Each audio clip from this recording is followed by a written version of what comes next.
Today we're going to take a look at comparative advantage and specialization.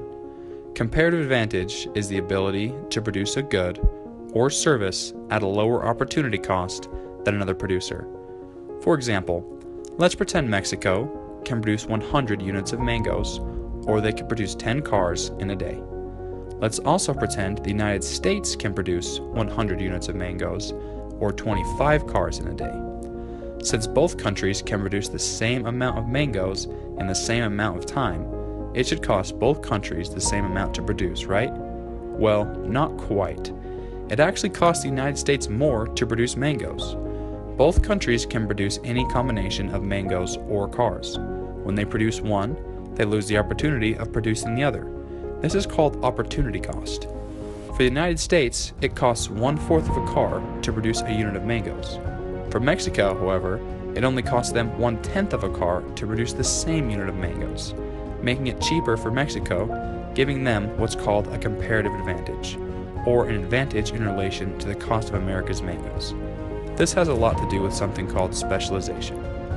Specialization is a method of production where a business, area, or economy focuses on the production of a limited scope of products or services to gain greater degrees of productive efficiency within an overall system.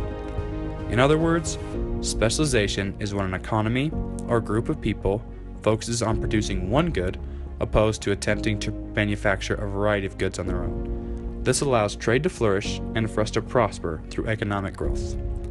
Imagine if we lived in a society where we all had to produce everything we used, or had to simply even grow our own food. We wouldn't survive very long. However, because we can get specialized jobs in a specific field, for instance, selling fruit or cars, we can specialize our efforts and create more overall wealth. Specialization also explains why no one person has a knowledge of how some of the simplest things came to be, like a pencil. If everyone was responsible for producing their own goods to survive, the total knowledge of society would be equivalent to about one person, because they would all know the same facts. When societies specialize, they learn very in-depth and technical knowledge about a particular topic, and the net total goes up exponentially.